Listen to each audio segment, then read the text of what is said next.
Добро вечер. Недела 22 часот. Време за емисија во Центар на YouTube. Јас сум Васко Евтов, почитувани гледачи, а вие сте на вистинското место, зошто бидејќи во наредните 50 на минути и вие и јас имаме право да знаеме вистината. Вечерва едно одлично интервју со Јанко Бачев трае 50 минути, многу работи прв пат и ексклузивно ќе бидат презентирани во емисија, посебно за настаните од 27 април. Дали Јанко Бачев бил организатор на тие настани, кој е заштитниот сведок C1, дали Јанко Бачев учествувал во префрлањето на Игор Јук на територијата на Јужна Србија, значи тоа се обвинувањето, тоа се делови на записници, како што вели Јанко Бачев, кој Вилма Руско ги има изготвено, која ги гони овие луѓе кои учествувале во тие настани од 27 април, значи на ексклузивно интервју, станете со настаните 50 минути, сигурно нема да зажалите. Пред интервјуто со Бачев сакам да кажам 2 или 3 поинти кои се многу битни и кои го одбележа овој период. За 2 дена ќе има избори во Америка. Че гледате кој конфликт, каква е конфликт на таа председателска трква помеѓу Џо Бајден и Доналд Трамп. Тоа се двете Америки кои ќе се судрат на изборите за 2 дена. Тие избори може да дадат победник во вторникот вечер, а може би во наредните 10 дена. Американците се зрели за ремонт, се случуваат конфликти внатре. Тоа што американците не го правеа нас, го правеа Европа, го правеа ширум светот, сега им се случува на американска територија. За прв пат може да се случи после 200 години американци да се тепат и да се борат против американци. Конфликтите од светот сега се префрлија во Америка или на територија на Америка. Светот е зрел за одреден ремонт, Америка е зрела за одреден ремонт. Путин пред 10 дена каже дека светот сега се потпира на 4 суперсили, помина времето на 2 суперсили, плюс Кина и плюс Германија, тоа се 4 суперсили и вели дека тие 4 суперсили ќе треба да одлучат како светот ќе изгледа во наредните 20, 30 или 40 години. Американците тоа тешко го разбират, го донесува Доналд Трамп на чело на Америка за да може да го спроведи целиот тој процес и гледате какви све обструкции се случуваат тамо, пандемии, корони, што ли уште не. Америка сега функционира на стаклени нозе. Дали ќе функционира нормално или ќе влезе во еден граѓански конфликт, ќе видиме после изборите во вторник. Значи, изборите во вторник се клучни за еднината на Америка, но и клучни за разврските на светската политичка сцена. Второ, што е многу битно за нас, гледате што случува во Бугарија, почитувани гледачи. Таму реално може шоуменот Слави Трифонов да победи на изборите. Во јули имаше 4% рейтинг неговата партија, сега има 16% рейтинг. Рапидно се зголемо рейтингот.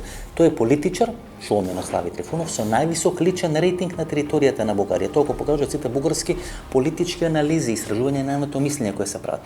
Знаете, само слеп човек не можеше да претпостави дека тоа што сега се случува, дека тоа се подготвуваше 30, 40 или 50 години. Беше клучно која држава од Македонија или Бугарија ќе стане прва членка на НАТО и ЕУ. Таа држава која ќе стане прва членка на НАТО и ЕУ ќе оценува другата држава. За наша несреќа бугарите станаа предна членки на НАТО и ЕУ и сега може да не оценуваат и може да не диктират услови. Знаете, понижувачки е Красимир Каракачанов на еден таков рурален, невоспитан начин да ја оценува и да ја понижува Република Македонија.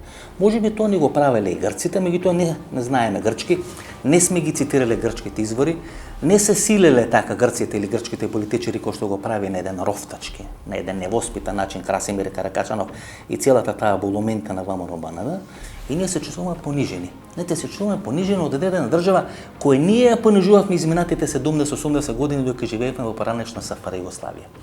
И тоа е проблемот на македонската јавност. Македонската јавност тешко се мири со фактот дека некоја Бугарија, некоја Софија, оние персонификации или персонализации за две червени, сега тие ни диктираат услови, барат од нас да се откажеме од работи од кои ние не сакаме и не можеме да се откажеме. И тоа е проблемот. Меѓутоа, знаете, кога ќе загребете по површината, вие гледате дека таа Бугарија е канта тропа држава, село без кучиња многу повеќе отколку што е Република Македонија. И ако беше обратна ситуацијата, ние да сме во НАТО и ЕУ, а тие да се надвор од НАТО и ЕУ, тие ќе се распаднеа 5 пати побрзо од Република Македонија. Затоа сега треба да издржиме, не треба да попуштиме на оцените на бугарите, не дека времето работи за нас. Кое време работи за нас? Ние секој ден, секоја година живееме полошо и полошо изминатите 30 години. Меѓутоа, времето работи полошо за Бугарија, отколку што работи полошо за Република Македонија. И уште нешто сакам да кажам, почитувани гледачи, пред да преминиме на интервјуто со Јанко Бачев. Гледате, Зоран Заев, многу полесно му е да се отвори кон албанците, отколку да се отвори кон македонците. Како вели, отворивме врата, отворивме прозори, албанците да влезат во владената коалиција. Меѓутоа Зоран Заев го нема тој капацитет да подади рака или да отвори врата и прозори кон одредени македонски интелектуалци. Исти му се луѓето. не може да најде нова субстанца, не може да формира нова субстанца. И всушност влегува во филмот на Никола Груевски во последните 4 или 5 години на неговото владење. Ако не подади рака на нова енергија, нова структура, ги изгуби шарените, не најде одредена замена, му фали интелектуален потенцијал кој го нема во владата, кој го нема во министерствата. Нема ни капацитет. Гледате, клучните економски ресори ги водат албанци во Република Македонија. Нема ли еден македонец? Тамо имате Зоран Јовановски, Игор Ивановски Шема. Имате луѓе кои биле блиски на СДСМ, кои можеле да водат финансиски или економски ресори. Нема капацитет Зоран Заев да ги привлече тие луѓе. А гледате, има капацитет да ги привлече албанците. И тоа е хендикеп на македонската политичка сцена. Ние многу полесно комуницираме со албанците, отколку што комуницираме со македонците. Македонци не комуницират. Македонци се или убиваат, или се караат меѓусебно, или се тепаат меѓусебно, се мрзат меѓусебно. Ние денес дојдовме таа омраза што имавме кон бугарите, кон грците, кон албанците изминатите 30-40 години, сега таа омраза да се наоѓа или да е насеяна, посеяна, насадена помеѓу самите македонци. Сега самите македонци се мрзат, видите, не се понесот. Едните се прадавници, се северџани, другите се прости, небањати, кои не може да владеат со државата и треба да завршат до затворите. Таква омраза е посеяна. Мислам дека Зоран Заев ќе извлечи pouка од првиот мандат. Првиот мандат го помина со промена на името. Не направи безмалку ништо на економски, на било кој друг план во рамки на Република. Но се случија сериозни афери од типот на реките така натаму и само поради неспособната опозиција, тие афери не резултира со падот на владата на Зоран Заев или со некоја нова политичка влада која треба да се формира во Република Македонија. Меѓутоа, и на така ненаучени лекции сега Зоран Заев дополнително покажува некапацитетност да може да привлече енергија која ќе му даде допунско, погонско гориво да функционира оваа влада. Ако тоа не го направи во наредниот период, ќе заврши корона кризата, народ ќе чека да бидат испорачени резултати.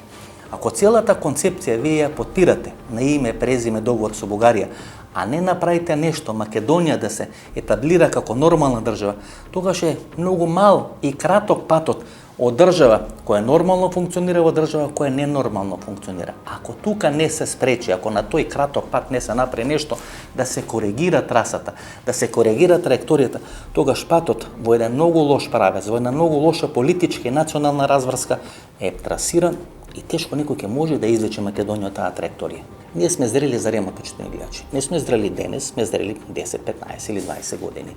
Таа влага што ни владееше или што можевме да ја користиме од распадот на СФР Југославија се потроши по атентатот на Кирил Глигоров.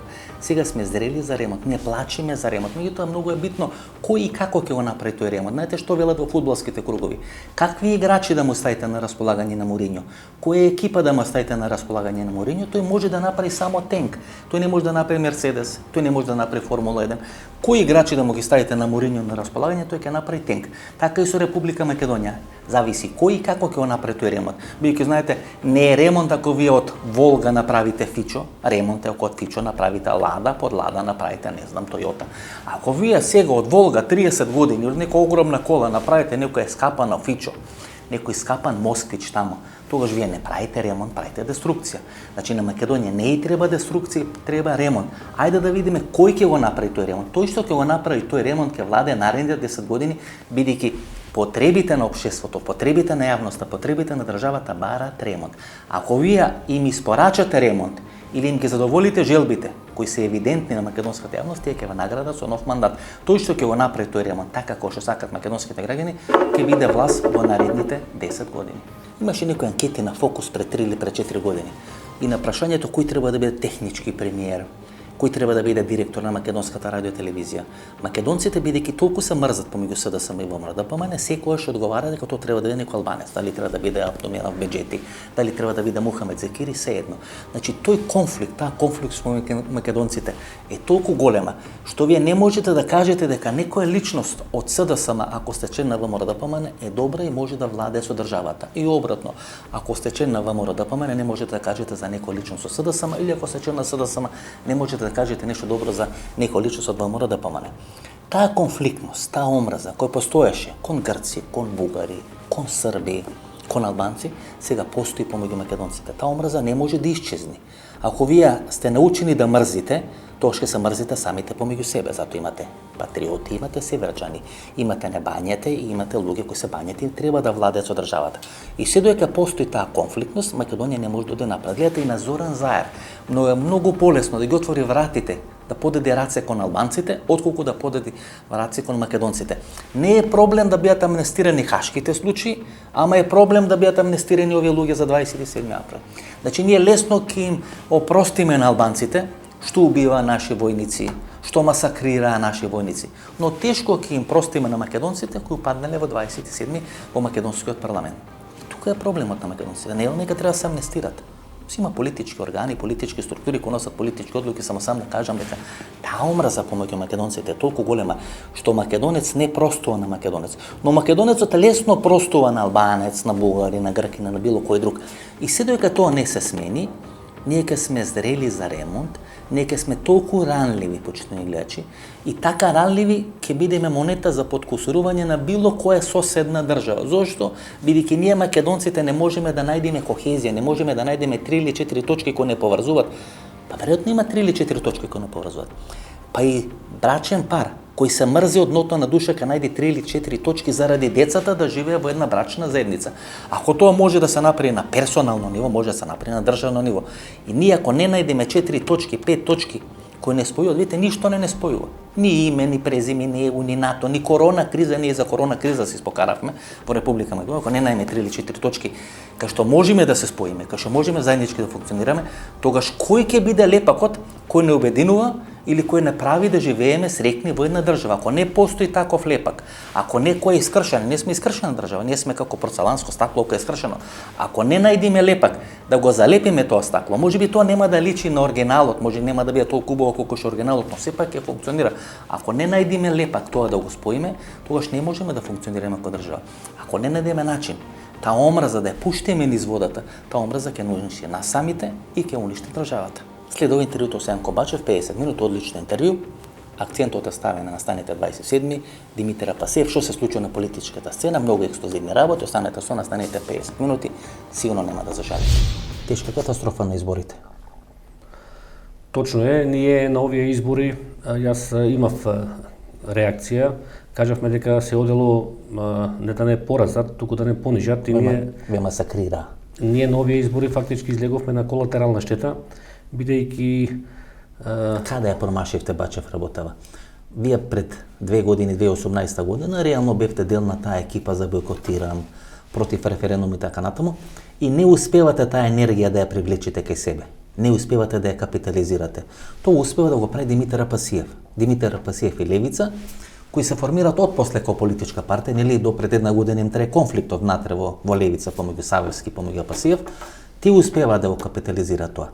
Се оно што вие сте го работеле, Левица и Апасиев успева да го капитализираат. Зошто вие не успевате, тие успеват? Па ја да продолжам тука, како што кажавте, Левица не беше на страната на бојкот на референдумот, туку они во тоа време си беа на страната на шарената револуција. Би да потсетам за референдумот, дури председателот на Левица јавно ги повикуваше да не излегуваат на протести пред собранието, бидејќи во тоа време народот го забавуваше по социјалните мрежи дека ќе го обори договорот на Уставен суд. Да, дека има на Уставен суд, сега вика нема ни Уставен суд, нема ни соборување, нема ни представки до Уставен суд и така натаму. Значи тука да не ги мешаме Левица, нека се тираат социјалните тие прашања за работнички права, а во делот на националните, на патриотските прашања, они не може да се представуваат како националисти и како патриоти, бидејќи они изиграа лоша улога во однос на бојкотот и за референдумот и на нашите протести за промена на името, бидејќи го одвраќаа народот да не доаѓа на протестите пред собранието. Има одредена приказна дека таа 2018 година Мицковски или дел на луѓето на ВМРО-ДПМН не барат од Левица да застанат зад номинацијата на Гордана Силјановска. Дека тамо нема договори, дека доаѓа до располовување или до располучување на Левица. И дека преку своите линии, своите врски во македонското судство, Сваровски судство, нели, успева ВМРО-ДПМН да избоксира Левица да заврши кај Апасиев, а не кај Здравко Саевски. Вие нешто зборевте, сигурно вие нешто зборевте на Канал 5 телевизија, потоа ве направија салата на социјалните мрежи околу Димитар Апасиев. Имате храброст да зборите за Апасиев и повторно да ме направат салата или ќе премолчиме сега кој е Димитар Апасиев? Не, вака сега, не сакам јас да му давам значење многу на Левица, а тоа што кажувате по социјалните мрежи, што ја направиле што вие викате салата, тоа е системот што поранешниот советник на Ѓорги Иванов, овој фамозниот, стално го вртат во јавноста, Синиша Алексовски. Или Завиша филм, што го викам ја. Така, тоа е системот на тие социјални мрежи. Сега ја дали можем тоа да го објаснам во компјутерџиите поубаво го знаат, тоа е еден систем кој што користеше Никола Груевски, еден систем на 5 до 6 илјади мобилни телефони кои што се впрегнати во еден систем и се командуваат од еден робот телефон. 5 до 6 илјади така мобилни телефони се командуваат од еден систем, така, и сега тој систем од страна на во тоа време Протигер му е даден на Апасиев. И сега тие социјални мрежи што кажувате вие по социјалните мрежи, тоа се лажни. Тие лажни профили ботови кои што со еден клик ставаат и коментари и лајкови. Кој пред некој ден сега го фатија овој председател на Левица, става пост на социјалните мрежи и нели таму кај што стои тоа just now во моментот, и во моментот има 600 лајкови во една секунда. Значи во една секунда. Во една секунда. Значи руши рекорди. Тоа е тој систем сега што Синиша Алексовски му го даде од Груевски што го користеше, им го даде сега на Левица. Значи уште нема пост напишано, има 600 лајка. Така да го стои. Тој модел велите дека има 5 до 6.000 телефони. И тој модел што го користеше Никола Груевски за социјалните мрежи и сега му е даден на Апасиев најверојатно. Зошто би му бил даден на Апасиев например, а не на Јанко Бачев да речеме? Па сега видите, не е тајна, он е нивен играч. Па Левица е формирана од страна ВМРО ДПМН на есента 2015 година, од страна на Емил Димитриев и Сашо Мијалков прават план дека треба се направи партија која што ќе одземе гласови од СДСМ. И дури овие децава ги наоѓаат по таа линија што нели овој Апасиев е близок уште од времето со Илија Димовски. И они дури децава отишле со идеја да се викат лабористичка партија. Да се викат лабористичка партија. И овие од ВМРО им викаат чекајте, ние ќе ви најдеме поубаво име, поубаво за јавноста и ги крстат Левица. Значи партија се наменска и после кога настанат тие некои недоразбирања, па се прешалтува Апасиев на другата страна, нели беше со шаренери ја палеше канцеларијата на Иванов и Заев тогаш го награди кај Катица Јанева, 12 месеци земаше хонорар некаде од 1000 евра цела година.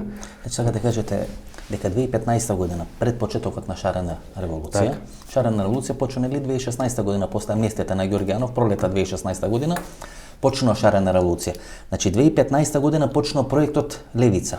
Па во тој момент во ВМРО преценуваат дека треба да ја ослабнат СДС преку уште една наменска партија, бидејќи не е само Левица, има од 90 година по задача се правили многу партии, сега ако ги набројувам сите ќе отиде целата емисија во таа насока. Ко телефонски именик. Така, значи правили се најмалку 7 партии, јас знам што биле во коалиција со ВМРО ДПМН од 90 што се направени по задача.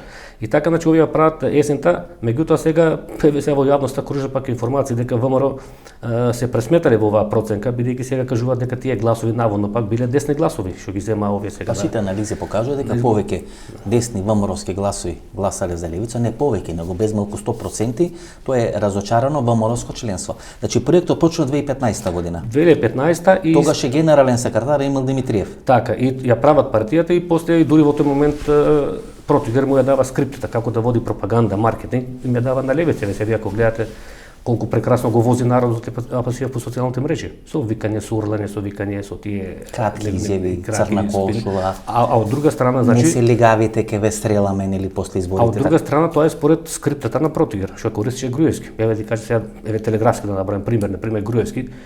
Сега кога купието Мерцедесот наскоро, новиот сега што многу се врти во јавноста. За кој е осуден? За кој е осуден? Да. На пример, оди се од таа скрипта што е Протигер како да се замајува народот. Оди на митинг во Валандово. И тука едно село до Валандово, Удово има пред Валандово, се стимнува од Мерцедесот луксузен, влегува во стара кола од зладата и во градот влегува со стара кола и вика сега гледа го премиерот со стара кола. Втора работа, доаѓа станува премиер Груевски и вика нема да живеам во вилата на Водно. Него ќе нели во јавноста се ширише пропаганда дека со мајка му на ќе остане да живее дома нели на Огњенприца, што се станува. Со сигурност еве ти кажувам, имам пријатели кои што беа во тоа време во неговото окружување, вика од 7 дена, вика 4 дена е во вилата на Водно горе со жена му со оборкица. Така се ово игра истата улога. Во Скопје таму подарува Мијалков, се вози со Алфа Ромео, пред собрање доаѓа со точак. И сега тоа за народот гледате колку Господине Бача, вие тоа обвинување дека Мијалков му дава стан, веќе го имате кажано. Имате добиено кривична пријава, ви има тужено Апасиев? Не. Станот е тука во аеродром. Да, знам. Вие рековте дека во зградата на Ивица Коневски, они се комши, стан до стан.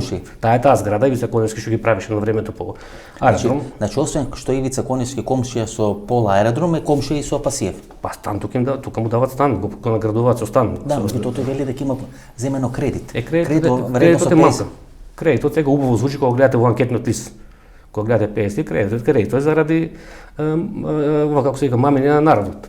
И од друга страна сега гледате таа пропаганда зошто велам јас они ја играат според скриптата на Протигер. Видете сега, во јавност се шират, пуштат соопштенија за донации. Вика партијата ќе ни пропадне, не можеме да живееме. А од друга страна во периодот 2017 до 2020 од буџетот има земено околу 280.000 евра.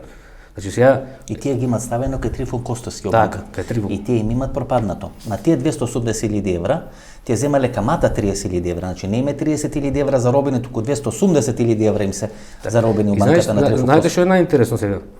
20 дена се водеше кампања. Ниту Заев, ниту Мицковски не го спомнаа со еден збор. Или пиар штабовите на ВМРО и СДСМ со еден збор не ја спомнаа левица во кампањата. И сега ако он им е реален противник на нив, замислете, например, од ДСДС на 2 дена пред кампањата, на 3 дена пред да почне избориот МОЛ, на 3 дена да ги каже овие работи, а и они ги знаат овие работи, да ги каже овие работи. Не го чекајте Димчи, он е наше дете, шарената револуција беше, ја палеше канцеларијата на Иванов, го вдомивме кај Катица Јанева, година дена плата примаше, да ги каже вечерта тие работи од СДСМ, што имаше, колку гласови имаше? Видите, тие учествува и во она мигрантска криза. Учествува заедно со Здравко Саевски мигрантската криза, кога група на мигранти или огромна група на мигранти проба нели да ја пробие македонско-грчката граница. Па беа финансирани од делна структури на Сорос. Па беа финансирани од германскиот буџет, нели, од она Ленка или како се нарекува нивната фондација. Роза Луксембург Штифтунг, значи не беа финансирани од таа партија Роза Луксембург Штифтунг. Така почнуваат. Да, така ги добиваат тие донации, така ги добиваат тие пари. Па се делна шарена револуција, па се најгласни во рушењето и во палењето на канцеларијата на Ѓорѓе Иванов. Па има судски процеси нели против Здравко Саевски, мислам дека против АПС. Видите, тие што беа искрени таму, таа групација што ја спомнувате, што беа искрени на таа патриотска линија, на антинато позиции, сите тие се isfрлени од партијата. Од партијата, веќе не се isfрлени. И што е најинтересно, ако сега нели викаме дека судството е под контрола на власта и сега гледате чудо во судот добива Пасиев, а не добива Здравко Саевски. Так, при очигледен фалсификат, со фалсификат ја презема партијата. Значи сега те кажете Бачев, дека тоа е проект кој му одговара проект, и на ВМРО и на СДСМ, бидејќи на Заев му одговара. Јас не сакам сега да се впушнам веќе повеќе во детали, да не го губиме времето во смисла што да оставиме народот да си го процени тоа, дека се работи во суштина уште еден политички измамник на македонската политичка сцена. Тој велеше, тоа Алфа Ромео што вие го спомнувате, со Алфа Ромео доаѓа до собранието, а со Точак подоцна влага. Тој велеше дека тоа е старо Алфа Ромео, некаде 10 години. Не, видите, да не ме сватите грешка. Не беше мојата поента ја да кажам вози кола, па сега тоа е дали е луксузна, не е луксузна. Поентата беше да се прикаже символиката. Се возиме со кола Алфа Ромео во град, а вам одиме со Точак. Значи да се прикаже символиката. Кола нека стари 5 години, дека 10 Мартин години. Протојгер и понатаму идеологот кој ги влечи по тези. Ако е Мартин Протојгер идеологот, тоа значи дека мозокот на целата таа операција е Никола Груевски. Бидејќи Мартин Протојгер не би си дозволил да му ги даде тие робот телефони, да му ги даде тие 5 до 6.000 телефони, да му даде скрипта по која да се однесу, ако Никола Груевски не климни позитивно. Па сега тоа веќе и помалку или повеќе не е многу битно, него јас сега што ги гледам овие потези, значи точно по таа скрипта Мартин Протојгер што ја правеше пропагандата на Груевски. Таа народна пропаганда, убаво звучи за народ, убаво ја гледате, ама трае со краток век на траење. Значи сега да кажете дека Димитар Пасиев е производ на скриптата на Мартин Протојгер. Така е. И пишате на Доналд Трамп пред изборите. Сега само не доврши многу битно, вие ме прашавте за партијата. Значи ние на референдумот во Македонија имавме голем успех, а таа кампања 7 месеци што ја водевме низ Македонија бойкотира. Јавно се сеќава со тој со брендираниот автобус. Значи ние нанесовме голем удар на сега некој нарекуваат длабоката држава во Македонија, некој го нарекуваат сценаристот, ние го нарекуваме Зверот. Значи ние успеавме со една таква скромна кампања да го поразиме Зверот изборите и Джеймс Матис, па државниот секретар на Америка, доаѓа во Скопје, издегува од аеродромот, Шикеринска Заев го пречекуваат и он вика, сега ќе пробам да го цитирам, он вика јас доаѓам вика тука да го спречам злонамерното руско влијание, Москва дава пари, финансира проруска партија, значи не отстрата нас. Како единствена Македонија во тоа време, бидејќи тие вие сте обвинети од државниот секретар за одбрана. Па изјавата му стои, може дека сте финансирани од руски пари. Така и тоа го кажа пази државниот секретар на Америка и дека доаѓа да го струши злонамерното руско влијание. И сега вие му давате подршка на Трамп. Така. Значи ова е руско мешање во така може ли да се дефинира. И да дојдам до изборите. Вашето ќе дојме до избори. Вашето писмо, значи вашето писмо до Трамп. Пред 3 дена така упативме 4 дена, значи вашето писмо значи руско мешање, ако сте вие формирани од руски пари, сте руска партија. И ако на претходните избори велешаните му помогна на Трамп да победи, сега вие со вашето писмо ќе му помогнете на Трамп да победи. Како ние само ги повикавме македонците во Америка. Како викате, Ваша екселенцијо, волјата и партијата Единствена Македонија во поголем дел и македонскиот народ се за ваша победа на изборите на 3 ноември. Овако на другарот Тито му пишува писмо на време. Така и вие на другарот Трамп се му пишувате. Другар господин или товариш Трамп, што би бил сега? Сега мора се почитува таа, да кажеме, таа дипломатска некоја. Таа дипломатска некоја преписка, да кажеме, кога се обраќаме. Али суштината е што ние, значи, со еден збор му кажуваме дека он е дека има длабока држава. Не, му кажуваме дека во него веруваме и дека во него гледа иднина и човештвото и македонскиот народ и дека време е таа длабока држава во Македонија да се струши. И ова едно символично сега така едно скромно лобирање бидејќи видите да биеме на чисто. Што мислите? Сега многу луѓе го обвинуваат. Што мислите? Трамп ќе го прочита писмото или Меланија? Меланија ко словенка може да ве разбери на македонски. Види пака сега Трамп, Меланија, сега не ги читат писмата. И знаеш како пушти. Ќе седне на 3 страни Трамп да чита, ќе рече чекај, другар од Бачев од Македонија, товариш Бачев ми пиша.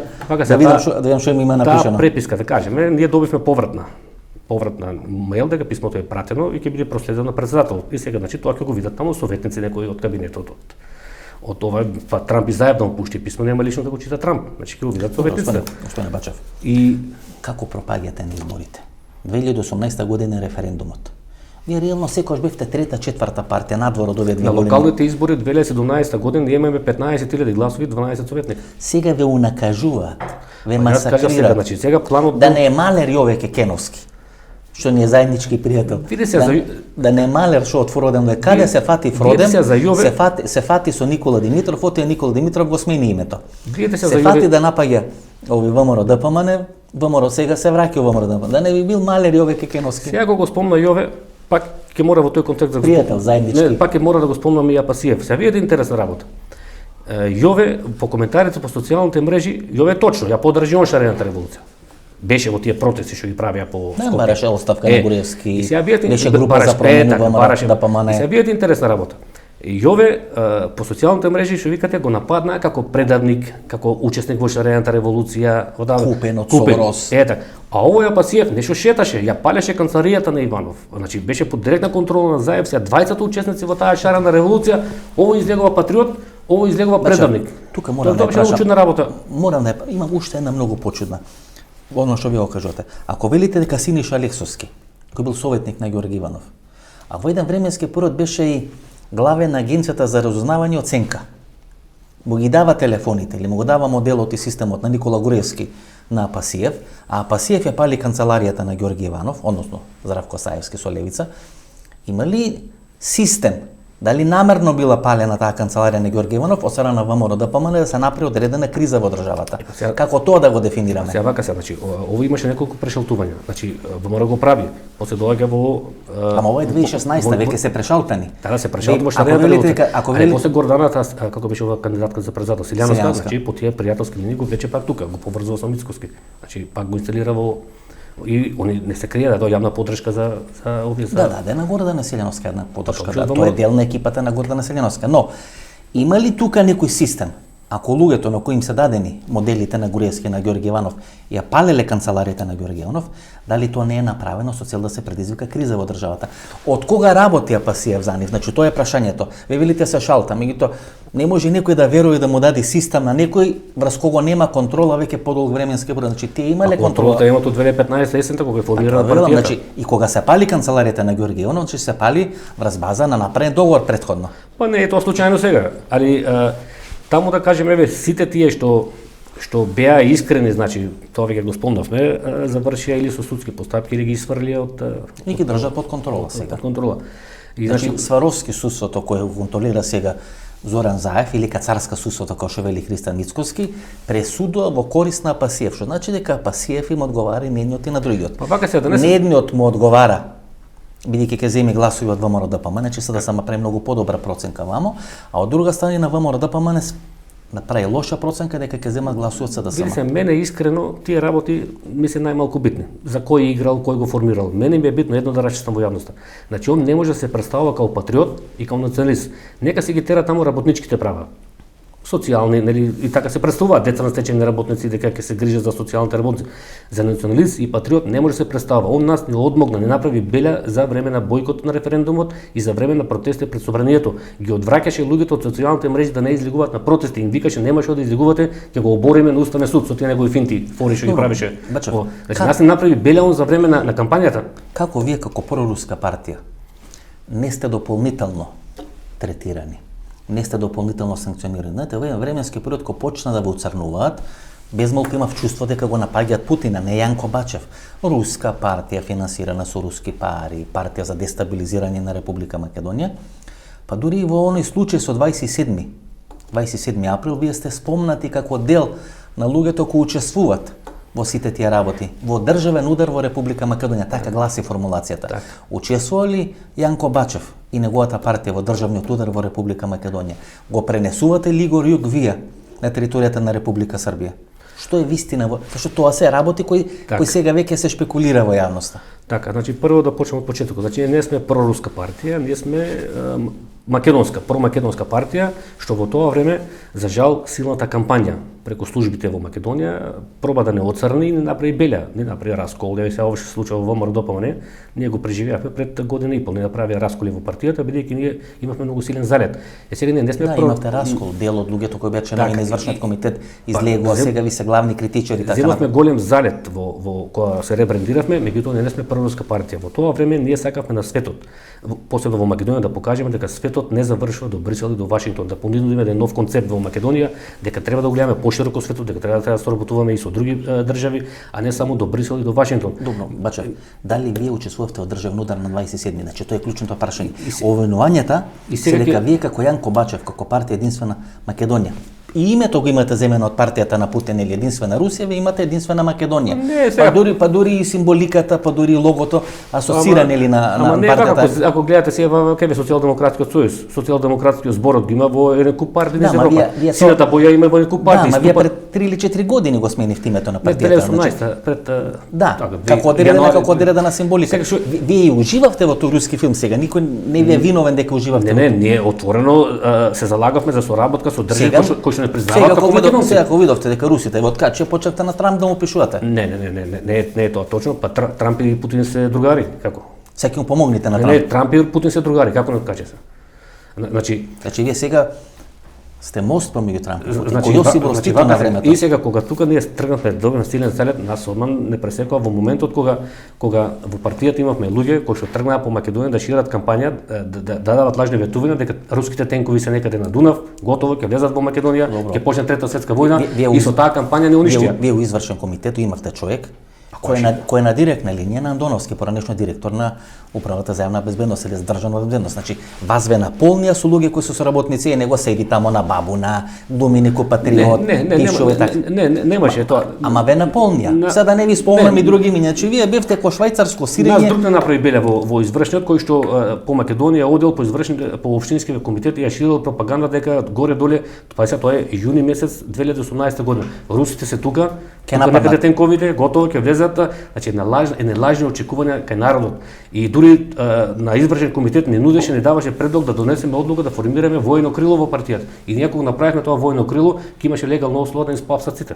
Ако направите војно крило, таму имаше одлука, има веќе формален документ, одлука. Ќе игравте табланет со Митко Чавков во Штип. Така, значи тој залет го направивме во тоа време и тоа сега не го направија. И сега бидејќи не на референдумот со таа наша бидејќи имаше две кампањи, тоа не е спорно, ние го победивме заедно во кампањата. Неговата беше излезе за Европска Македонија, нашата беше бојкотира и ние успеавме победивме и тоа зверот не го опрости и на овие избори сега. Затоа не понижи на овие избори по секоја цена некаде јануари месец оваа година имале средба тука со СДСМ представници од Америчката амбасада и рекли дека мора по секоја цена ова партија да се понижи. И вие видите вратите го филмот вечерта Заев на 15 јули кога прогласи победа на изборите, он вика вака: толку беше смирен кога кажуваше го победив Мицковски. Меѓутоа кога дојде кога каже ги победивме антинато радикалните сили, урлаше, викаше во бикачка горе во штабот. Значи толку беше весел, Не толку беше беше штаб, бикачка беше вамо хотел Белви. так, толку беше весел, толку, значи за Мицкоси кога викаше го победил беше толку смирен, а кога дојде да каже дека антинато силите, радикалните сили се поразени, не добија глас, толку среќен. Значи тоа беше проект со кој што на овие избори ние не бевме поразени, ние мораше да бидеме понижени. Добро, Е сега за државниот удар. 27 април. април. Јас се запрепастив. Дали вие го пренесувате Игор Јук прво? Тоа не ми одговоривте. Дали вие го пренесувате Игор Јук? Вие како пишат српските медиуми и разузнавачи, Игор Јук нешто држи во рака и можеше во секој момент, нели, според пишување на српските медиуми да го убие Зоран Заев. Дали вие го пренесувате Игор Јук на територија на Србија? Јас Игор Јук и него познавам лично. И сега гледај што се случи. Јас бев запрепастен кога ми го покажа записникот од кај Вилма Русковска со исказот на заштитниот сведок C1. Врз основа на тој исказ се осудени сите овие 50 или 20 колку се сега од Јане Ченто до сите други. Јас се запрепастив кога во тој записник видов дека таму буквално се вели вака дека пред 27 април Јанко Бачев го спојува членството на Единствена Македонија со Игор Јук со тие патриотските здруженија, дека ќе влегуваат во собрание, а после вечерта 27 април јас сум ги носил нив во Јужна Србија. И сега што се случува? Среќа моја, зашто некој пат убаво да те преслушкуваат. Среќа моја од управата за оперативна техника, кога треба да се преземат акции према мене, пуштаат извештај во обвинителството, викат според телефонот Бачев не е во Скопје. Значи јас сум имал несоборливо алиби, цврсто алиби, дека не сум во тоа ја на 27 април таа веќе не бе во Скопје. Не е во Скопје, ќе се избламирате само. И тука паѓа ова конструкција што направило заштитно C1. И ако немало таква работа, овие биле спремни до обвинителство да предложат истражни мерки спрема мене. Обвинување, значи има работен текст кај што вие се спомнувате за 27. Во записникот, официјалниот записник кај Вилма Русковска кај што исказ дава заштитниот сведок C1. Јас се запрепастив тоа кога видов едно ден лага не видно дека јас сум ги носел кај. Значи тоа е 10 години отприлика. Не сега, 27 април сега беше ова 2017. Не, тоа значи на 10 години. 10-15 години. Па исто како овие, како на топла храна 3 пати на ден. А нема врска, нити игравте табланет таму со Митко Чакчев. Човекот што го спомнав Игор Јук не го познавам. Не го знаете? Не се знаем лично. Не случувало во тоа? Не. Нешто во организација, на пример, во оној транскрипт на телефонски разговори на Лазански, на Живали, нема, има Иван Стоилковиќ. Не, апсолутно немаме ние никаква врска тоа. Е сега тука е многу битно луѓето ги осудија невини. Врз основа на лажен сведок C1. Сега видите дали би се невини или не се невини, тоа не знаеме. Јас не би се впуштал во такви формулации, кога разговарам со вас. Дали се невини? Колку е вината на Јане Ченто? Еве колку е вината на Јане Ченто. Јане Ченто ми е близок пријател. Се видите вака. Јане Ченто ми е мене пријател. Видите колку е неговата вина. Он таму му удрил на Клоцан Заев. Така, осуден е 15 години затвор. Знаете ли колку е неговата вина? Таа Кацарска, ако беше доблесна судија, требаше на Јане Ченто во судницата, еве вие сте горе доле моја генерација, знаете на време учителките како те паа со прачки. Пред 20 на години. Значи Кацарска требаше на Јане Ченто да му удре 2-3 прачки, како учителките што тепа и да му каже ајде оди си дома и друг пат да не влегуваш во собрание. Толкова е неговата вина во оваа цела работа. Сега Јане Ченто ми е пријател. Пред 10-12 години прв пат се промовира во мојата емисија. И ми е тешко да говорам за тоа дете. Значи, ми е тешко да говорам што се случило, како се случило, тоа би го разговарал со Вилма Русковски и со други што учествувале во истрагата. Но, ја спомнувате Кацарска, па Кацарска е блиска до Јордан Орце Камчев. Значи, не може судика која е блиска до Јордан Орце Камчев, дури мислам дека се кумовски или некои старосватовски врски, да осудува луѓе од ВМРО ДПМН, а Јордан Орце Камчев сега е прв пријател со Христијан Мицкоски. Или му е финансира како што се вели партијата. Орце Камчев му е гајле за бранителите таму што се позатворено, ако се пријатели, мислиш Орце Камчев ќе ургира за Јане Ченто и дружината таму што се фрлени во Занданите во Дризово. Нема врска. И да го расчистиме ова државниот удар. Гледам разноразни експерти. Ние немаме држава, а они прават државен удар. Видите, ние држава немаме. Кој стигне нас не гази тука на Балканот. Смените име, ние ќе смениме. Смените историја, ќе смениме историја. Смените јазик, добро јазик не сме сменали. И сега немаме држава, а имаме државен удар. Како тоа возможно? Тој случај имаше за цел по тоа време шарената револуција, нели што изведува тие планерите, што кажавме длабоката држава или ѕверот, како да го наречеме. Тоа му пишувате на Трамп. Значи они и за 27 му пишувате на Трамп. Семо е таму кажано на Трамп, тоа е едно така поопширно писмо. Меѓутоа Трамп се заканува дека он може 27 да направи, ако му се случи да не победи на изборите. Треба дај Боже што повеќе вакви писма да му се пишуваат од Трамп, ако го прашаш дали знае кај Македонија. Они што му пишуваат од тука тие неговите дипломатски представници, он верува на тоа. Заев што му пишува, он верува на тоа, не знаеме што им пишуваат. Значи затоа треба вакви писма да му се пишува, да му се каже вистината. И сега овие што беа за 27 април, дури пред некој ден слушам, дури имало обиди и оружје да се зема од некои касарни по Македонија од. Да, има тоа во записникот, дека тоа се касарните Прилеп и касарните Велес. дека има оперативни планови да се влези таму, да се земе оружје, да се направи воен инцидент. Врз база на тоа Ѓорги Иванов прогласи вонредна состојба. 27 април Тоа се тие што постојат во записник, точен или не точен, не знам, не е моја нели да цена. 27 април имаше две цели, значи да се дискредитира власта тогашна на ВМРО ДПМН и да се дискредитира службата за државна безбедност. И Зверот успеа. Ги дискредитира и ВМРО ДПМН дека правеле обид за државен удар и ја дискредитира и службата за државна безбедност. Бидејќи јавноста сега века службата за државна безбедност ја препознава преку едни ликови таму, самураи, нинџи, што немаат врска. Тама, господине Бачев, службата за државна безбедност беше дискредитирана со објавување на снимените материјали, на прислушкуваните материјали. Службата за државна безбедност е дискредитирана со проектот Вистината за Македонија. Тука е многу повеќе военото разузнавање и многу повеќе агенцијата за разузнавање. Тие се повеќе осомничени дека учествувале во тоа што случува на 27 април, зошто тамо нема одредени апсења, санкционирање и така натаму, туку е само Митко Чавков, тоа е прашање нели на договор или на преговарање.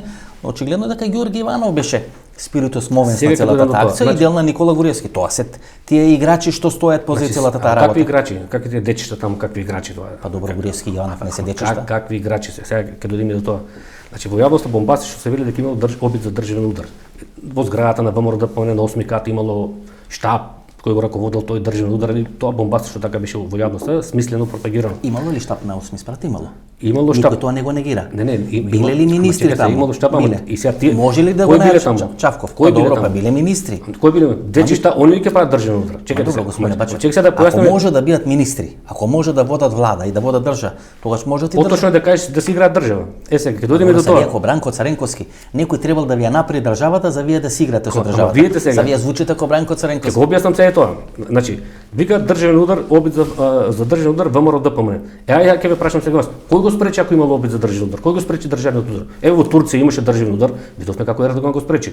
Кој го спречи тука државниот удар во Македонија? Значи ако имаш и државен удар, некој државниот удар не успешен и некој го успева го спречи. Кој го спречи? Видите, ја мислам дека го спречи американците. Дали го направи они, тоа е друга работа, но го спречи не го направи американците. Според одредени сознание, директно му е јавено и чекај, директно му е јавено на аеродроми на Никола Гуриевски. Чекај сега, тие американците на 27 ли паднаа од Марс? Па добро, Иванов не знаеше дека американци има во Македонија пред 20. Па главните генерали беа однесени нели на состанок со КФОР во Косово. Не беа тука главните генерали. Значи американците точно знаеше. Второ, францускиот амбасадор бил присутен на собранието. Што сакал да прави државен удар, значи он на 27 април пред 27 не знаеше дека американци нема да му дозволат да прави државен удар. Значи он научи вечерта на 27 и се повлече. И добро според вас, што е 27 април? Ако вие велите не сте учествувале во 27 април, дека сте биле во Струмица во тој ден, односно бидејќи телефонот ви покажал дека сте биле во Струмица, може сте го оставиле, може не. Телефонот ви покажал на службата. На службата, да. Так. Дека немате контакти или дека немате врска со пренесување на Игор Јуко Јужна Србија, што според вас де факто представува 27? Па видите сега, тој лажен сведок што ги давал тие лажни наоки. Тој за мене тоа е малку навредливо. Ја како председател. Знаете ли кој е тој? Ја како председател ме сведува во таа белешка таму на претворање на луѓе, на дилер на луѓе преку граница. Мигранти пренесуваат. Јас како председател на партија, да кажеме, претендирам да бидам премиер во оваа држава. Добро, таму сте во Ландова, Струмица, вие таму учествуваат во пренесување на мигранти, некои комбиња да не ви вртат, да не правите некоја пара. Тој лажен сведок дури како да кажем, тоа е толку неуверливо. Кој е тој лажен сведок според вас? Го научивме кој е, меѓутоа ако го кажеме, ќе завршите затвор. Кривична одговорност, бидејќи машко или женско е? Женско е. Значи женско, C1 е женско. C1 е женско и врз основа на тој лажен сведок тој исказот го дава на 6 страни. Кај Вилма Рускова, јас кој имам видено записникот и врз основа на тој записник и Јане Чентов завршува во затвор. Не е кривично дело што се го виделе записникот, велите името не окажуваме, идентитетот не окажуваме. Дали не е кривично дело ако сте го прочитале извештајот? Не, кривично дело е ако се објави, мислам дека е во фаза на истрага кога е во тоа, а сега веќе тоа е завршено. Завршено, веќе има судски процес. И сега и да извадите документи од судскиот предмет, веќе тоа не е кривично дело. Да, меѓутоа сега има повторно судски предмет, кои се нарачателите или кои се мозоците на целата таа операција. Тука е Трајко Велјановски, тука е Никола Гуриевски, така натаму и така натаму. Па виде се, личи Трајко Велјановски за терорист, за организатор на терористичка група. Ево, по самата физиономија видите го човекот. Тој бил па добро, личи на вас сега, ако вие сте били државна безбедност, може и Трајко Велјановски да организира. Значи јас да ви кажам, господине Бачев, избегнувам да кажам кој што можел да прави државата, бидејќи во овие 40 кусур години колку што ги имам 50 не да заокружиме во животот, сум се изнајдел се и се што. Освен за себе, за никој друг ништо не можам да гарантирам и затоа, знаете, избегнувам да давам некои формулации кој за што е спремен, кој за што има учено, кој за што е подготвен нешто да направи. Се додека не се докаже, он за мене е невин. Ја пообратно размислам од вас. Дај добро, Боже, вие сте били од другата дај Боже ние да имаме луѓе кои што може да прават терористичка група во Македонија, потоа ќе бевме држава. Подобро. Тоа ќе бевме држава. Ние да имаме историското ВМРО има терористични и терористички групи. терористички Ова групи. држава била позната по тоа што правела терористички групи. Тоа било потребната вредност на ВМРО, историското ВМРО. Не да удраме со ВМРО, сите современи држави, моќни Русија, Америка, они еве да земаме Израел помалку. Толка Тие се моќни држави, ти може да прават и државни удари и атентати. Дај Боже ние да можеме да ги правиме тие работи. Не го сватите тоа како да кажеме лошо. Ние ќе бевме држава ако можеме да правиме такви работи. Кога ви стигнете на кривично дека се залагате за државен удар и за туристички акции, тогаш ќе треба пак да ви ги дам снимките. Не, ќе бевме стрекни ако ние во нашите органи ги имавме тие. Споменик на ќосето пред судот е направен и не можеме на државен удар да направиме. И понижувате овие политички елити. И што е најбитно за крадат, прават све, а не можете на државен удар да направат. Па тоа е крајот од позиција на власт. Па ви од позиција на власт да крајате многу лесно. И добро, Османе Бачев, што се случува на 27-ми? И 27 април, значи да поентирам тоа... Бидејќи Мицкоски постојано говори Сваровски судство, односно говори Кацарска судство, Сваровски говореше СДСМ, Кацарска ги осудува. Кацарска е старосватица на Јордан Норце Камчев. Јордан Норце Камчев, според шпекулациите во јавност, е еден од главните спонзори на Христијан Мицкоски. И во времето на Мијалков заедно најголемите бандити кои што оплячкаа половина Македонија за време на како може Кацарска која е блиска до Јордан Норце Камчев да ги осуди овие што се за 27? Личното еве Кацарска сега се очекува наградата, била предложена за кај беше за Уставен суд, така. Тоа усвари повторно го кажува Мицкоски. Ама јас ти кажав Јордан Камчев нема никаков интерес да оди да оргира кај Кацарска, ја начентов да не оди во затвор. Него му е гајле на Јордан Камчев, му е гајле за овие што таму лежат во затвор. И добро, што де факто се случува на 27-ми? Значи, ви велите дека имате одредени оперативни сознанија. Што де факто се случува на 27-ми? Во јавноста таа кампања што прави власта и гледам успева кај народот. Дека имало обид за државен удар. Јас го кажав примерот. Според вас нема обид за државен удар? Па како може да има обид за државен удар кога во тоа време ВМРО ДПМН? Јас спомнав, значи ВМРО ДПМН во тоа време ја има под контрола и војската, ја има под контрола и полицијата. И сега ако сакале да прават државен удар, кој е тој што го спречи државен удар? Многу е битен моментумот. Значи на 11 декември се изборите, ВМРО преговара месец дена со ДУИ, не може да формира влада. ДУИ и СДСМ се договарат под притисок на американскиот амбасадор да формира таа влада 2017 година и почнуваат овие протести. Едно силно незадоволство на народот, еден изблик на незадоволство на народот по скопските улици, се случува оно што случува. И има две клучни прашања. На 27. Има две клучни прашања. Кога ќе го добиеме одговорот на тие две клучни прашања, ќе знаеме кој е инспиратор на 27 април. Кој е по вас инспиратор? Тие се па треба да ги знаеме. Кога одговориме на тие две клучни прашања. Ајде да пробаме да одговориме. Еве вие кажавте имаше протести во тоа време. Тие протести, ако се сеќавате, си беа уредно најавувани секоја вечер во 18 часот пред собрание. 17:30 се собираа пред МПЦ, пред црквата, тргнува и 18 часот пред собрание. Еден или два дена пред тоа што се случува на 27-ми, медиумите јавува дека сегашниот председател на собранието Тала Џафери се обидува со својот приватен автомобил да влета во толпата. Значи и пред 27-ми да се направи одреден инцидент. И сега што е битно? Собранието тој ден 27-ми почна со работа во 11 сатот. Зошто не го избраа Тала Џафери во 12 сатот? Во 12 сатот немаше никој пред собрание. А може и они се договарат во 18 часот кога знаат дека во 5:30 сат пред црквата народот тргнува пред собрание и тоа го прават 40 дена уназад. Секој ден во истерни, одбране 27. Они во 18 часот доаѓаат пред собрание, во 18 часот тој стана едно тја пее албанската химна, го бира Тала Џафери на каубојски начин и стана конфликт. И тоа народ го гледа. И сега и вториот момент народот гледа во собрание. И сега вториот момент, и во првовремено, тоа се викаат разузнавачки операции со стварање психолошка атмосфера. И во тој момент се ствара психолошка атмосфера меѓу народот, се расширува дека Ѓорги Иванов во 22 часот ќе прогласи војна состојба. И тоа се шири народот. Дел од новинарите не јавува дека ќе има пресконференција. Молњевито се шири. Кабинетот на Иванов не јавува дека ќе има пресконференција во 22 часот. Молњевито се шири, ако ги видите снимките во собрание, полицајци си стоат мирни. Не се бунат, народот се влегува. Медиумите чекаа пресконференција на Иванов бидејќи им беше најавено. Ама тоа веќе, оставите ги се официјалниот дел. Ние збориме сега за тој заднинскиот што не се гледа, што се ствара психолошката атмосфера, што се стварат одредени центри. Значи се ствара атмосфера дека готово е. Братот Иванов ќе прогласи морена состојба, завршена работата, полицајци си стоат мирни, браќа влегувајте внатре и народот го понесе емоции.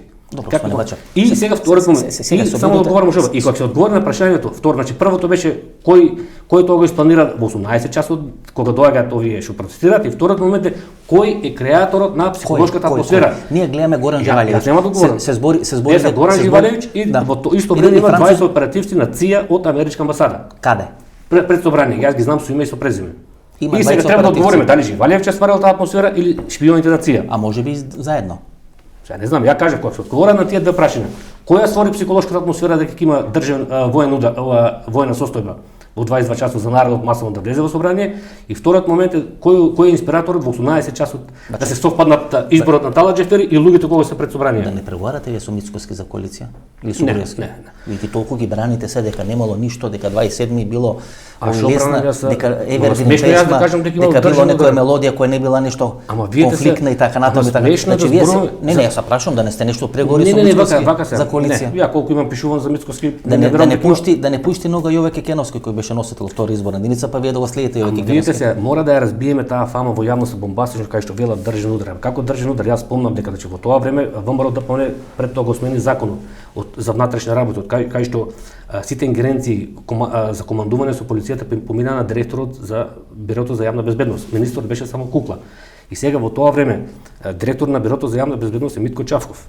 Георги Иванов е председател на државата и врховен комендант на војните сули. И сега вие имате под контрола и војската и полицијата, правите државен удар, не ви успева. И добро, Кој го спречи што државен? според вас се случи на 20? Знаете, не избегам, Значи, се темата друга беше тоа е- мотивот за емисијата, тоа е- но ковек е интересен е мабет. Што според вас се случи на 27? Тоа е значи да се компрометира тогашната власт и да се компрометира службата за државна Ви безбедност. реков претходно, службата за државна безбедност е компрометирана со проектот Вистина за Македонија. Со сите тие снимени, Не, сега ќе прислушувани кажам разговори. кај е компрометирана службата, е компрометирана кога дојде Сашо Мијалков, директор на служба за државна безбедност, и ја уништи како служба. Ја претвори во куплерај. Да кажеме, ние сме единствена сигурна служба кај што во кабинетот на директорот има најсовремени купатела со најсовремени џакузи, со најсовремени, тоа верувам дека таков директор во својот кабинет нема. А зашо му служиле? Тоа е куплерај направено и ја укина оперативната работа. А до ден денеска сите служби ќе ви кажат дека човечката информација добиена од соработник е најдрагоцена информација и незамислива. Он ја укина оперативната работа и се стави на тој делот на прислушкување. Сега зборуваме за прислушкување за потреби на службата. Со прислушкување точно открија некои акции за дрога, за добија информации. Ама оперативната работа на терен, добивање информации од соработници е незамисливо. Мијалков ја укина, таа ја занемари. Не ја укина формално, него ја занемари. Добро, ма два пати се случува истото. И пред војната 2001 се случува истото, кога списокот на соработници доста Димовска му ги дава на мендухтачи, се случува и пред ова што се случува на И 2017 овие година. луѓе што дојдат на власт. Дали има систем, некој од најпатриотската партија дојде на чело на службите и да ги уништи, да ги деструктуира тие служби? Не да ги толку им е знаењето, тоа се луѓе искомплексирани најверојатно од младоста кои што начекали од позиција на власт да прават некои работи кои што требало да ги прават на 20-25 години. Но направи многу пари. Да се дружи.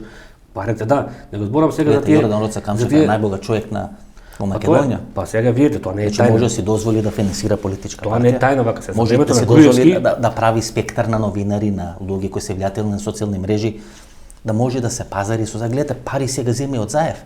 Тоа не е тајна за времето на Рекет Груевски. да спроведат операција. Значи Па, Ларис за- Гајза, значи видите, тоа се сепак луѓе кои успеале на СЈО, која е измислица, инсталирана од американците да го растурат. А Заев не им зима ништо сега. Еве на тој брочаник, кој стои 0, кој што го стави. А Заев и Мијалков за времето на Груевски ја оплячкаа половина Македонија. Заев и Мијалков.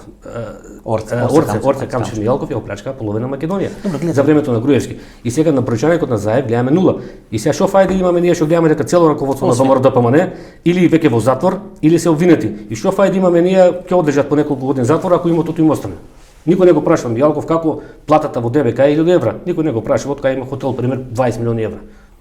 И прават забава за народ, ги влечат по судови, си прави Заев забава за народ. Министерот за одбрана на Ама на Србија. народ па му треба малку романтика. Министерот за одбрана на Србија велеше дека има тетка во Америка, може би Мијалков има тетка во Америка, па од наследство има направено хотел Мериот. Тоа може А плюс. може и од братучет му е Тоа може наследството. плюс. Јас знам со сигурност ова го тврдам дека за времето на власта на ВМРО ДПМН он направија милиарди со Орце Камчев ја оплячкаа Македонија. Добро, гледате, господине Бачев, двете партии се руина од партии. Заев прави сега нова влада, луѓето кои ги менува таа влада ги врти по некои други функции, Роберт Поповски, Јане Макрадули, Жерновски, така натаму. ВМРО ДПМН, односно опозицијата, исто е фрлена на колена. Митко Јанчев повикува на оставка на Христијан Мицкоски, ќе му прави, па нема да му прави протести, така натаму. Јанушев поднесува генералниот секретар оставка, иако председател на Републичкиот изборен штаб е Христијан Мицкоски, значи двете партии се руини партии во моментот. Вие сега само да продолжам кај што застанав. Значи ја кажав, не случајно ако ме следите, кажав овие оплячкаа половина Македонија. А другата половина сега Вице Заев си ја плячка. Значи ништо нема од Македонија. Па нема ништо од Джабе Македонија. преговараме ние со бугарите. Немаме што да им дадиме. Освен видите историја. Се освен историја нас ништо друго не ни Видите остана. вака, овие луѓе Се ако сега- не земате историјата, ние ледина ќе останеме. Овие луѓе преговараат од позиција, таква им е психологијата на бизнисмени. А бизнисмените не им е галија, дали ќе живеат во бугарско, дали во турско, дали во комунистичко, дали во социјалистичко, дали во албанско, они секој пат биле блиски со властта. И во турско македонските трговци што биле во тоа време еквивалент на денешни бизнисмени, со властта се биле блиски, вака се работеле, се добивале и во тоа време тендери едно друго како овие сега. Значи не им е галија дали Македонија ќе пропадне. Они си ги терат бизнисите и утре да дојде и бугарско тука, они ќе бидат пак блиски со властта. Има ли договор помеѓу Заев и Христијан Мицкоски? Има одредена теза дека Никола Груевски се уште владее во ВМРО да помане и дека тој договор помеѓу Заев и Никола Груевски не се уште не го Не, знаеме. вака се, тие се сега, тие соопштенија на СДС ги гледам секојдневно како бегалецот од Будимпешта ги влече конците, нема врска. Мицкоски сега ја води автентично партијата, меѓутоа кај него ја гледам слабости во смисла што е обкружен со лоши советници, Па тама главен Антонио Милошевски сега. не од извршниот комитет, и на дворешни советници, мислам и на Кои се дворешни надворешни советници? Значи, мислам дека добива погрешни информации, сега дали тоа му го сервираат свесно или од незнаење, тоа и нема Имаше една битно. анализа на Никола Тодоров, И што втора вели- работа, Мицкоски треба да биде малку похрабар. Не треба така сега во јавност, он излегува секој ден соопштенијата им се хунтата, бандитизмот, заевак, али тука е за малку селективен. Ако оди вака, значи он генерално треба да каже дека сите бизнисмени, кога ќе дојде нова власт, ќе го испита потеклото на имотот. Он се плаши да го спомни Орце Камчев. Како ќе спомне кој мој спонзор? Не знам сега, Не, јас. како- Орце Камчев е еден од тие бандити кои што Ќе му ги секни славините. Значи, он тоа селективно го прави. Да кажеме, ги набројува тие бизнисмени таму неколку, овој не го спомнува. Значи, треба една поголема, како да кажам, Сега вие се промовирате во советник на Мицкоски. не во советник сега, јас не можам него да Значи, го советувам, он си се вие посебна сега, партија. значи вие сега му давате бесплатни совети или сте кандидат да бидете советник на Мицкоски? Не, нема што да бидам, он се посебни партија, нема јас што да му идам на... Планирате ли да се споите со ВМРО да помане? Не. Ви понудили Не, да се споите? спојуване. Па јас еве Мицкоски секој ден ако го следите кажува отворено. Јас ги повикувам сите партии да дадат подршка на овие нивните протести и таму никаде не стои дека е забрането за единствено Македонија ако сака да даде подршка. Меѓутоа сега ние на тие протести не гледаме, ние сме во основа партија која што се бори за националните и државните интереси. И сега тие протести они што ги прават за струјата, да кажеме може е добро тоа за народот како тактички потек. Меѓутоа генералната наша стратегија не треба да се заснова на да биде тоа клучно прашање. Ние мислиме обратно. Ние мислиме вака. Таа да го поразиме Заев, ќе направиме влада, ќе ја навалиме струјата. Добро, Многу лесно е, многу едноставно е. Нема што сега не за струја за Ќе не избега она мисла. Значи ден кога е 27 април, да се вратам уште еднаш на 27 април, горе доле да финишираме мисијата. Поголем дел од македонските генерали се отидени во Приштина на состанок со структурите на КФОР. А имаме ли ние генерали? Кај гледаш ти генерали во Македонија? Па добро, сега видите, сега ако Ајде, почнеме сега така да си негираме. жива козме. Добро. Па еве вие кажавте. Еве луѓето кои се нарекуваат Ама чекај се. еве луѓето кои се нарекуваат генерали биле на состанок со структурата на КФОР на територијата на Косово, односно во Приштина. Што значи дека операцијата е планирана веќе подолго време. Значи, главните играчи во војската не се тука. Груевски во Виена, Александар Николовски со Груевски во Виена, дечишта како што велите се на 8 спрат во Белата палата.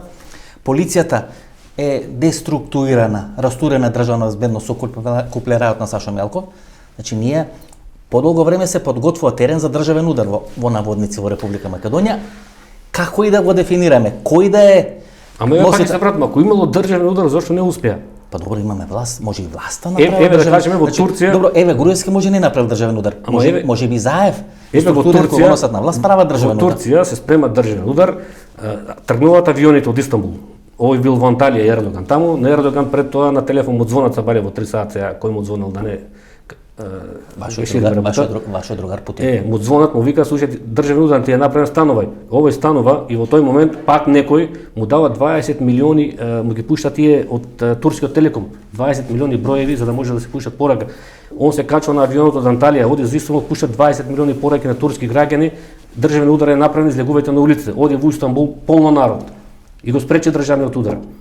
И сега затоа јас кажувам тука, Ако имало државен удар, кој го спречи, па во тоа време и војската ја има и полицијата ја има. Значи тоа беше да се компрометира во тоа време власта на што беше тогашна и да се компрометира службата за државна безбедност. Па гледате се кој е затворен службата за државна безбедност. Едно дече открива паланка или од Делчев откаде таму 25 години директор на ДБК и сега кога викате вие директор на ДБК и во притвор, тоа колку убаво, тоа звучи бомбастично во јавност, сега е го првиот човек на тајна. Па едно дече таму го донесува да го прашаат сега и дали знае што е служба за државна Беше на безбедност. финансиска полиција. Ама да го прашате дали знае тоа 25 години, дали знае што е служба за државна безбедност, дали знае што е државен удар прво. Криво не должно сега ве го лежи таму во притвор, Да, во затвор. него Војко е бизнис партнер на Крисан Мицкоски. Да го оставиме тоа на страна. Најблиските соработници на Крисан Мицкоски. Орце Стевковски. Па дека така ги става, затоа па тоа ми е поентата дека такви ги става што немаат појма да го прашат тоа дете нема појма.